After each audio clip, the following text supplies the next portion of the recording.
L'interview écho aujourd'hui avec cet indice de réparabilité. C'est cette note de 1 à 10 qui permet de savoir si votre ordinateur, votre téléphone et maintenant votre lave-linge et aspirateur, si tous ces appareils sont facilement ou difficilement réparables. Une indication normalement obligatoire dans vos magasins, mais ce n'est que trop rarement le cas. Votre invité, Johan, c'est Quentin Guéquière, président de l'association HOP, Halte à l'obsolescence programmée, et c'est ce qu'il a constaté. Bonjour Quentin Guéquière. Bonjour. Vous êtes donc le président de HOP. Alors qu'est-ce que c'est que cette association? Quels sont vos objectifs? Alors, HOP, c'est une association de protection de l'environnement et des consommateurs. Grâce à la promotion de la durabilité des produits auprès des entreprises et des institutions. Nos objectifs, c'est à la fois de sensibiliser le consommateur, mais aussi d'influencer le régulateur, accompagner les entreprises et, quand on les identifie, dénoncer les pratiques d'obsolescence programmée. Et depuis ce matin, l'indice de durabilité doit être affiché pour 4 nouvelles familles de produits, en plus des 5 catégories déjà existantes. Je parlais tout à l'heure, le lave-linge et l'aspirateur sont les nouvelles familles. Quels sont ces produits en plus que ces lave-linge et aspirateurs? Est-ce que ça va dans le bon sens pour vous par rapport à cet indice de durabilité?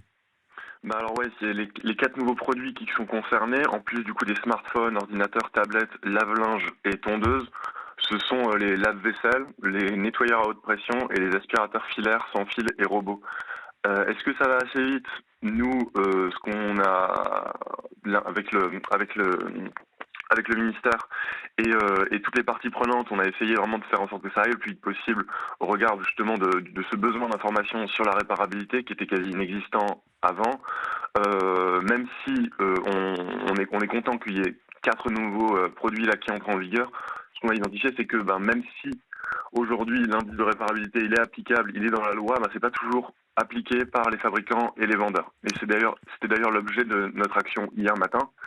On s'est introduit dans un carrefour pour dénoncer la non-application de la loi par les fabricants et les vendeurs. Vous avez réalisé une opération, un coup de poing dans ce carrefour pour dénoncer du coup le non-respect de l'obligation d'affichage pour le consommateur. Alors c'est quoi? C'est un manque de volonté de la part de la grande distribution selon vous?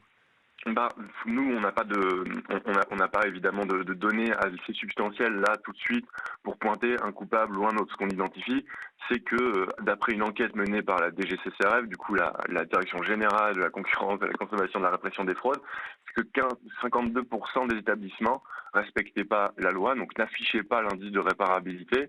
Nous, on a mené notre propre enquête et on a identifié dans les établissements concernés que 62% par exemple des smartphones n'étaient pas munis de l'indice. Et maintenant, est-ce que c'est la faute du fabricant? Est-ce que c'est la faute du vendeur? En fait, on a identifié des asymétries. Parfois, l'indice était affiché en ligne et pas directement dans le magasin. Parfois, c'était l'inverse. Donc, là, jusqu'ici, c'est un peu une responsabilité collective qu'on souhaite faire porter à ce secteur pour qu'il respecte enfin la loi. Alors cet indice qui note la réparabilité des objets à la vente est noté donc de 1 à 10, qui existe depuis janvier 2021. C'est assez récent. Pour expliquer un petit peu ces critères, sont calculés sur quel indice? Alors, il y a 5 critères qui sont mis en place pour évaluer si le produit est réparable ou non. C'est la disponibilité des pièces détachées, donc savoir combien de temps elles sont disponibles à partir de l'achat de votre produit. Le prix de ces pièces détachées, parce qu'il y a un énorme enjeu derrière derrière le prix de la réparabilité. Il y a la démontabilité du produit, Hmm. savoir s'il est modulaire ou pas, et enfin la disponibilité des informations nécessaires pour le réparer, donc savoir une notice d'instruction pour savoir comment le démonter en toute sécurité. Et enfin, il y a certains éléments spécifiques qui varient en fonction des produits concernés. Ouais, très peu de ces produits sont réparés. La DME indique que seuls 10% de ces objets électriques sont partis en réparation. Alors comment mieux sensibiliser les consommateurs à la réparation justement de ces objets du quotidien avant de les jeter? Alors nous, ce qu'on a identifié chez Hop, Alta l'obsolescence programmée, c'est qu'il y a effectivement un énorme fossé entre la volonté qu'ont les citoyens de réparer. Donc il y a une étude qui montre que 77% des Européens préféreraient réparer leurs produits Hmm. quand ils sont en panne plutôt que d'en racheter un nouveau. Le problème, c'est que seuls, vous l'avez dit, 10% des produits sont réparés in fine. Donc comment on comble ce fossé? C'est à la fois en influence sur les prix, c'est-à-dire que le prix de la réparation, il a un seuil psychologique à 33% du prix d'achat, qui est lui pas dépassable quasiment. Du coup, c'est évidemment faire réduire le prix de la réparation. Chez Hop, on a milité pour la mise en place d'info-réparation, on en parlera peut-être, et on a essayé de mettre en place aussi pas mal de choses. Enfin, les solutions existent, notamment à travers la seconde main, la facilité de la réparation, la généralisation de pièces détachées, dont on vient de parler là à l'instant. Donc il y a des solutions, mais l'objectif c'est de faire en sorte qu'elles soient mises en place. Surtout dans ce contexte d'inflation, la possibilité de réparer ces objets, eh bien ça permettrait d'avoir un meilleur, pourquoi pas, pouvoir d'achat. D'ailleurs, en pleine crise du pouvoir d'achat de ces ménages, alors comment faire en sorte que le coût de ces réparations, qui sont souvent trop élevés, diminue un petit peu?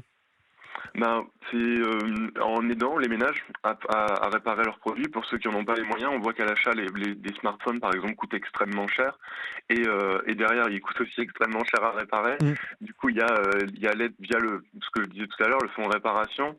Donc, qui serait une aide de l'État qui financerait à hauteur de 30-40% du prix de la réparation pour pouvoir faire durer plus longtemps. Pourquoi c'est aussi important de faire durer plus longtemps? Je me permets du coup de le dire, c'est parce que à la fabrication, c'est à ce moment-là que vos produits émettent le plus de gaz à effet de serre, et c'est à la fabrication qu'on utilise les minerais nécessaires à la fabrication des produits électroniques, et c'est à ce moment-là du coup que c'est le plus polluant. C'est pour ça que c'est D'accord. super intéressant de faire durer plus longtemps. Et D'accord. Merci Quentin Guéquière, président de l'association Hop, Halte à l'obsolescence programmée, d'avoir été avec nous sur Europe 1 pour parler de cet indice de réparabilité obligatoire qui devrait normalement s'afficher dans 4 catégories de produits supplémentaires ce matin. À voir si cela se remarque dans les magasins.